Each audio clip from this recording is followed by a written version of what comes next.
Hola a todos, estoy con Audrey. Hoy día vamos a hablar cómo comprar una casa aquí en Québec.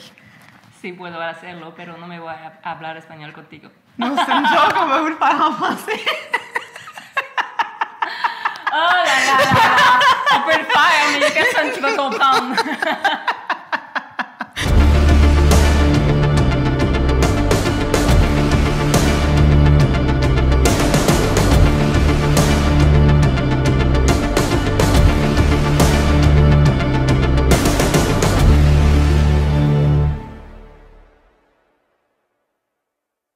Merci Audrey d'avoir accepté ma demande de visite. Ça me fait plaisir, Stéphanie. Oui. Fait que là, on est où exactement? Est-ce que tu peux nous donner un petit peu d'informations sur la ville où est-ce que tu habites, puis c'est quoi exactement? Oui, on est présentement à Sainte-Adèle, dans le domaine de la vallée du Mont-Baldy. Donc, c'est un quartier en copropriété et c'est un domaine privé. Donc, on est en pleine nature, on a la vue sur la montagne, du bois derrière, des sentiers de marche et tout. Donc, on est comme un petit quartier. En copropriété, tu m'as expliqué. C'est quoi exactement un quartier en copropriété? J'imagine que c'est peut-être un petit peu méconnu. Est-ce que tu sais s'il y en a d'autres au Québec? Puis c'est quoi exactement? Oui, il y en a d'autres au Québec. Il y en a même d'autres à Sainte-Adèle. En fait, c'est un peu le même principe que des condos, sauf qu'au lieu d'avoir une tour à condo avec plusieurs unités privatives, ici, c'est le quartier qui est les parties communes et chaque terrain avec la maison est une partie privative. Donc, on partage les rues. C'est du déneigement privé, on paie pour les poubelles, tout ça. Les rues ne sont pas municipalisées. Ils ont des noms municipaux, mais les rues sont un petit peu moins larges. On n'est pas asphalté. Donc, c'est ça. C'est vraiment privé. On a un portail, une gate à l'entrée. Et donc, il faut un code pour pouvoir entrer là, dans le domaine. Dans le domaine. Okay. Exactement. Fait que ça, c'est la définition un peu d'un domaine privé là, dans le secteur ici. Puis j'imagine que ça doit venir avec peut-être quelques règlements, là, vu qu'il y a une copropriété. Tu sais, comme tantôt, tu faisais référence à une tour à condo. Normalement, ça vient avec des règlements de l'immeuble. Est-ce que c'est la première fois que tu vivais dans ce genre de domaine-là? Oui, c'est la première fois. Puis ici, les règlements, c'est ce qu'on appelle le cahier de charge. Donc, les gens qui se construisent, on est obligé d'avoir certains types de matériaux. Il y a certains types de clôtures qu'on peut utiliser, qu'on ne peut pas utiliser. Des types de piscines. On n'a pas le droit d'avoir plus de 7 jours à l'avant des roulottes, des remorques, des bateaux. Il faut que tout soit caché pour garder l'uniformité du quartier. On dirait que je me plairais bien.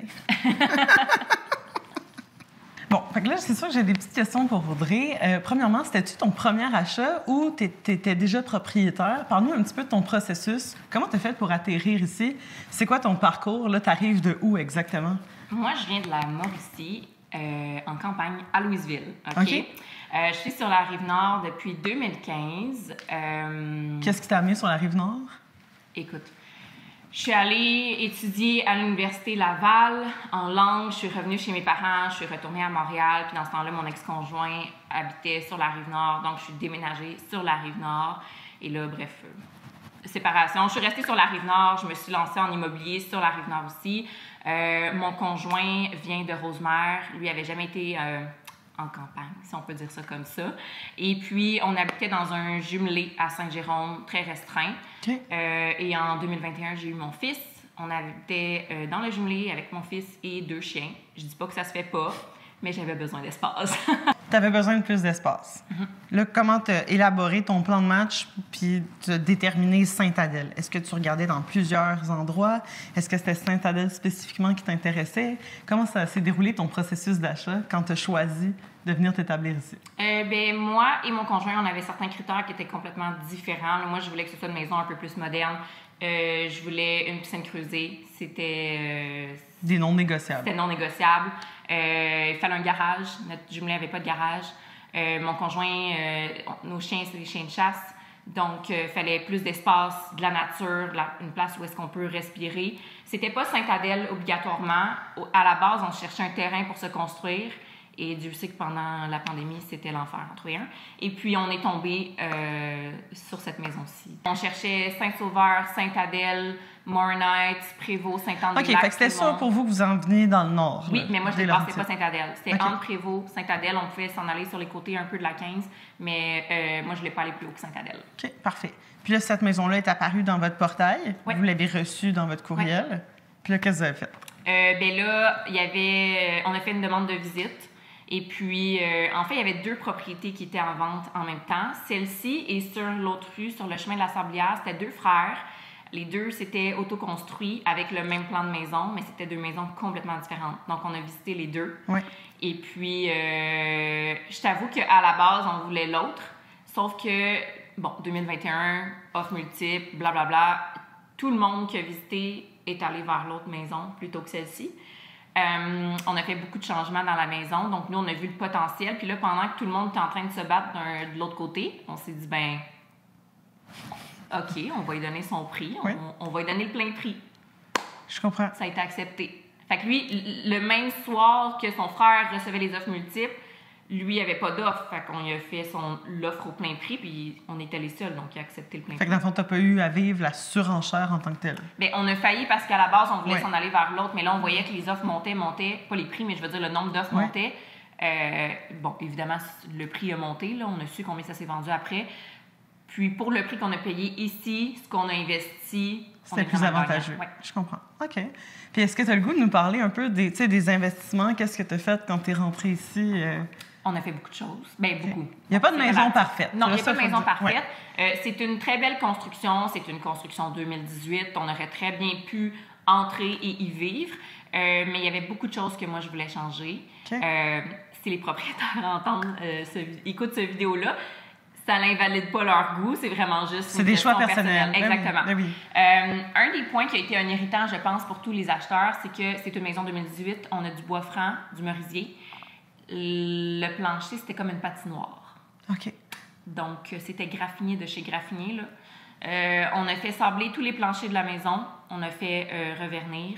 On a peinturé toute la maison au grand complet parce qu'il y avait comme une teinte... c'était pas blanc-blanc, là. C'était comme gris avec une petite teinte de rosée. OK. Même les peintres ont dû mettre 5 couches pour faire partir l'espèce de teinte de rosée. OK. Dans la cuisine, on a un îlot gris avec un comptoir blanc et les armoires blanches sont là. Par contre, le comptoir était gris comme l'îlot et il y avait un backsplash marble gris.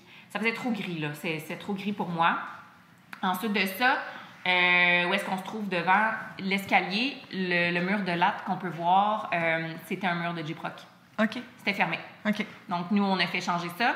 Pour mettre un petit punch. Ben, ça permet de la luminosité de l'entrée, puis Oui. ça vient faire une belle séparation plutôt qu'un gros mur massif. Et là, à date, tu sais, tout ce que tu m'énumères, là, mettons, tu sais, ça coûte combien, là, de faire tout ça? On a mis à peu près un 40 000 dans la maison. OK. Puis ton investissement, mettons, ton prix payé, ton investissement, puis maintenant ta plus-value dans le marché. Est-ce que tu penses que tu as été profitable? Oui, parce qu'on l'a fait évaluer l'année passée, puis on a pris déjà 200 000 de valeur. OK. Fait que tu as mis 40 000 pour potentiellement avoir fait un 200. Ça veut dire que c'est un bon move. Bravo. Fait que, dans le fond, de ce que je comprends, c'est que vous auriez probablement fait un choix plus financier plutôt qu'un choix coup de cœur. Tu sais, est-ce que tu vois ça comme une concession? Ça a été fait, je te dirais, c'est un mélange des deux parce que à la base, j'aimais mieux l'autre maison, mais avec du recul, maintenant qu'on a fait les rénovations, je préfère de loin celle-ci. L'autre avait des planchers de béton poli. Ici, on a du bois franc. On s'entend qu'avec 2 chiens, OK, béton poli, c'est un peu mieux. Mais là-bas, c'était une cuisine qui était toute noire, plus petite, avec un garde-manger walk-in. Avec du recul, on aime beaucoup recevoir à la maison. Et je préfère de loin une cuisine blanche, lumineuse, avec un gros îlot. Qui est rassembleur. Exactement, Ouais. qui est rassembleur. Plutôt que d'avoir un garde-manger walk-in, j'ai quand même déjà beaucoup d'armoires. Mais là, ça a été comme un genre de 2 en 1. On l'a mis à notre goût et ça nous a permis un levier Parfait. financier. Puis là, mettons, pour faire un parallèle avec le « vous l'avez mis à votre goût », ce serait quoi ta pièce préférée dans ta maison? Ouh, c'est une bonne question. Oui. Je pense que c'est mon aire de vie ici. Ouais. OK. Salon de cuisine, salle à manger, là, qui est comme tout ouvert. C'est vraiment ma pièce. C'est là que tu C'est te mon sens espace préféré. Oui, c'est ça. Fait que quand tu as une journée très chargée, là, c'est ici que tu viens pour te détendre. Puis, Ah oui, moi, le soir, faut que... Mon conjoint trouverait ça drôle, là, mais moi, je vis dans une maison où personne n'y vit. Là. dans le sens où... Qu'est-ce que t'entends? Faut que je me couche tu le parles soir. De chien. Faut que je me couche le soir, que ma maison, elle a de l'air vide, que personne n'y a vécu pendant la journée, que ce soit super propre. Je m'allume une chandelle, je mets un petit peu de jazz, je me prends un verre de vin. Okay. Ma journée est faite et c'est là que je me sens relax. Si tout traîne, je me sens pas bien, je me sens tendue. Fait que c'était comment ton intégration dans ta maison et ton secteur? C'est comme 2 intégrations en même temps? Oui. Jour 1, on n'a pas habité la maison jour 1. Nous, on pouvait se permettre de vivre dans le jumelé et faire les rénos ici. On n'avait pas besoin de vendre pour acheter. Donc, on a eu les clés. On a carrément, je ne vais pas dire tout strippé, mais ce qu'on avait à faire, enlever les comptoirs, enlever le backsplash, on a changé le poignet d'armoire, faire sabler, faire peinturer. On a tout fait faire. Avant de rentrer. Oui, puis tu sais, je me mettais pas à peinturer des plafonds de 9 pieds, puis cage d'escalier, là. Donc, on a tout fait faire. C'est sûr qu'on s'est rendu compte avec du recul que l'autoconstruction, super belle enveloppe de bâtiment, côté finition. Donc, il y a eu un peu plus de touch-up à faire, si je peux dire ça. Qu'est-ce que vous aviez prévu? Oui, c'est ça, exact. T'avais-tu fait inspecter? Oui. OK, continue. 100%, on a fait inspecter.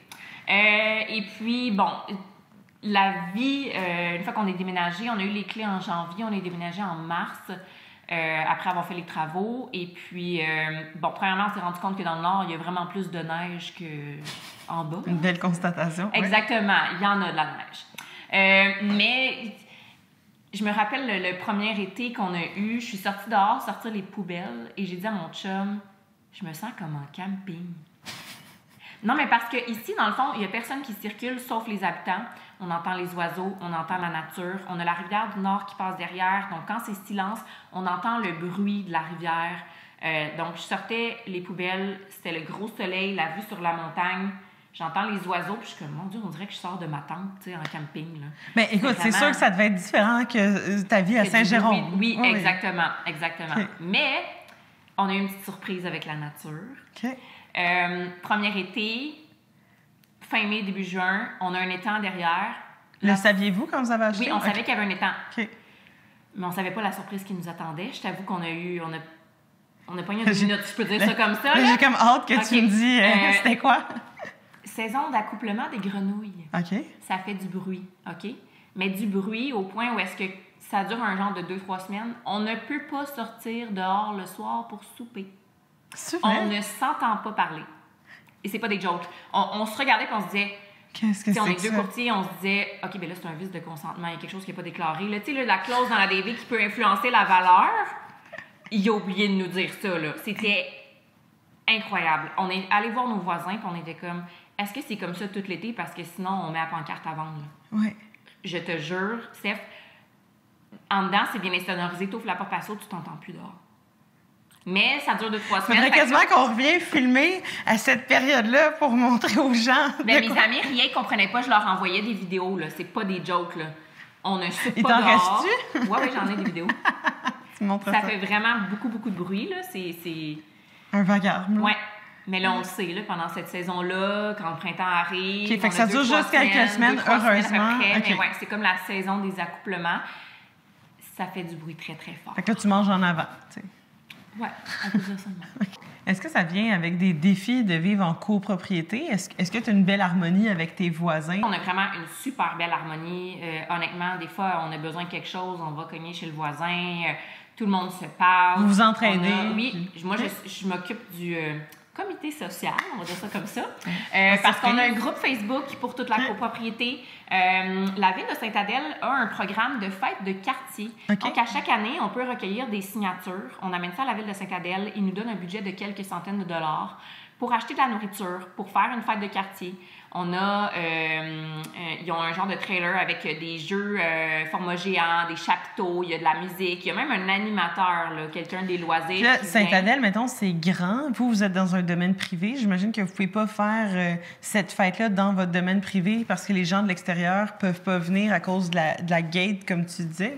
Oui, en fait, parce que c'est la fête de quartier, c'est que les voisins. Donc, c'est les voisins qui signent. Donc, c'est à chaque année, ils viennent la faire. Comme là, on va la faire au mois d'août. c'est vraiment le fun. Là. Tout le monde se rassemble, le temps de 3-4 heures de temps là, pour manger, faire des jeux, on a de la musique et tout. Puis à l'Halloween, on a comme un rallye là, de bonbons pour les enfants. Donc, tous les enfants se rassemblent à la même maison, tout le monde fait le tour ensemble. Les résidents donnent des bonbons, mais comme des sacs de bonbons, là, vu qu'on n'est pas, il n'y a pas beaucoup d'enfants, c'est ça, exactement. C'est super le fun, on se croise dans la rue, on se dit salut. Il y a vraiment... c'est pas parfait, mais il y a vraiment une très belle harmonie quand même. Puis, t'es-tu tombée en amour avec ton secteur? Moi, j'adore ça. La tranquillité. On n'a aucune lumière dans les rues. Donc, le soir, c'est complètement silence, complètement noir. Au bout de la rue, du chemin de l'étang, il y a comme une petite pente. Au bout, on a 2 chemins de randonnée. Un qui monte au top de la montagne, un autre qui se rend à la rivière du Nord. Tu sais, c'est un autre mode de vie complètement. T'as-tu déjà habité à Montréal? Oui. OK. Fait que Mauricie, Montréal, Saint-Jérôme. Québec, Trois-Rivières. Partout. Le fait que c'est privé ici, s'il y a des voitures qui circulent puis que, bon, tu les as peut-être jamais vues, est-ce que tu as un sentiment de méfiance? Comment ça fonctionne, la cohabitation, vu que tu me disais que vous aviez une bonne entente entre voisins?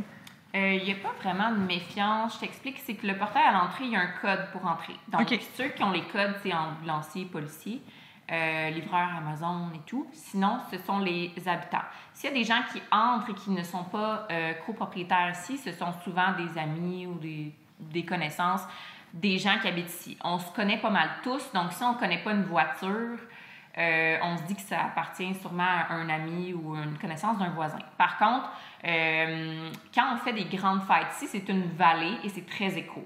Donc, si on fait une grande fête, comme exemple, il y a quelques semaines, il y a eu un mariage, bon, on va s'avertir entre voisins d'avance. Écoutez, ça se peut qu'il y ait du bruit, ça se peut qu'il y ait des feux d'artifice et tout ça, étant donné que c'est noir et sans bruit le soir.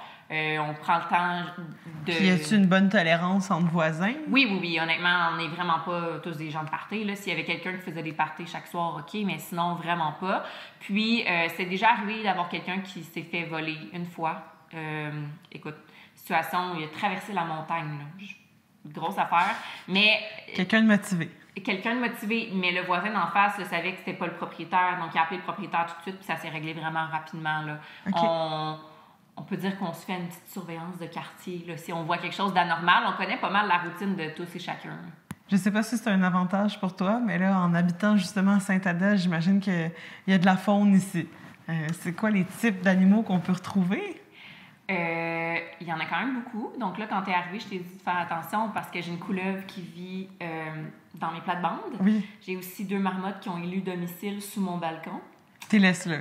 Ben là, pour l'instant, elle attend des petits bébés, fait qu'on va essayer de disposer gentiment d'eux. OK. Sinon, la faune, bon, ici, on a beaucoup... à l'avant, j'ai des pommiers, bleuetiers, framboisiers, on a de la rhubarbe. On a beaucoup de chevreuils. C'est pas rare qu'on se lève le matin qu'il y a des chevreuils en avant qui mangent nos fruits. Ça les attire. Exact. Ouais. À l'automne, on a des dindons. Des fois, ça se tient dans les arbres, les dindons, donc à l'arrière. Lapins, canards dans ma piscine, c'est pas rare. Des grenouilles, bien évidemment. Ça arrive aussi des fois qu'on entend le soir des coyotes. Donc... Chasse? Oui, exactement. Ben, la montagne, en fait, c'est du bois indéfini là, derrière, donc... Puis tu vois ça comme un avantage, un inconvénient? Ça te fait-tu peur pour ton chien? En ayant un chien de chasse, moins, parce qu'il est capable de traquer et de sentir. Je t'avoue qu'un hiver, j'ai déjà eu peur parce que j'ai vu 2 coyotes traverser chez mon voisin, puis ça criait vraiment fort. Dehors, j'étais en train d'enlever mes décorations de Noël, puis là, ça criait vraiment fort. J'ai juste comme tout laissé ça là, puis je suis rentrée à l'intérieur. Mais sinon, non, là, c'est pas rare aussi. Quand je prends ma voiture pour sortir, sur le chemin vers le portail, il y a comme une petite pente. Ça m'est arrivé d'avoir des chevreuils sur mon chemin. Là, on attend, ils se tassent. Ça fait partie...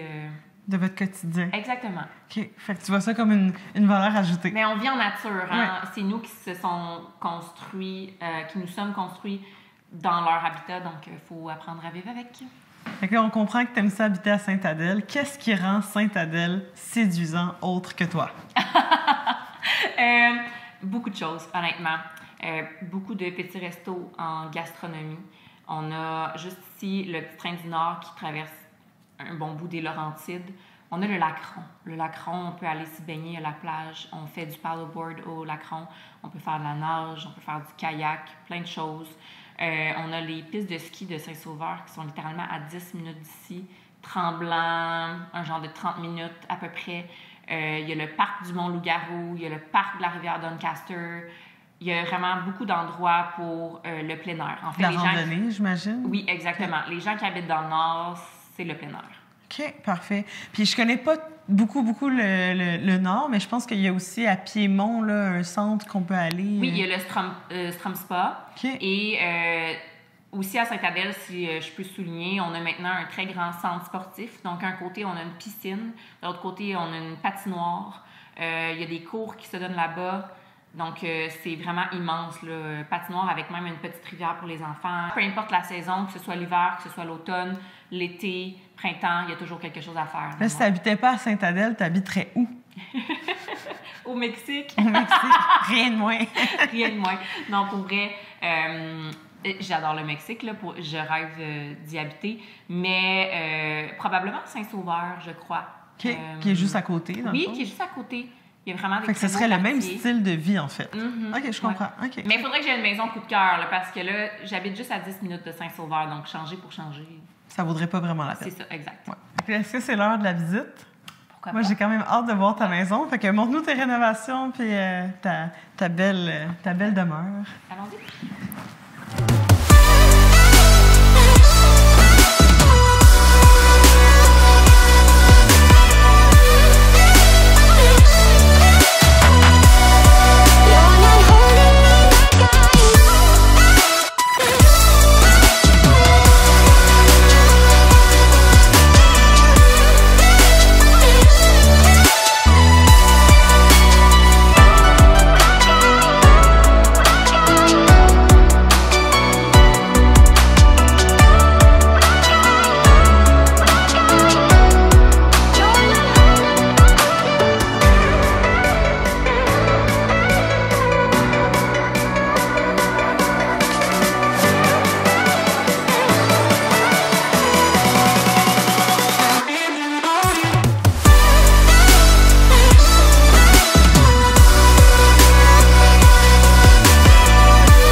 Merci de m'avoir reçu, de m'avoir fait découvrir ton œuvre de paix. À travers tes visites que tu as pu faire avec tes clients, vu que tu travailles principalement dans le Nord en immobilier, est-ce qu'il y a d'autres coins, pas qui sont similaires, mais qui ont vraiment beaucoup à offrir, comme le domaine dans lequel tu habites?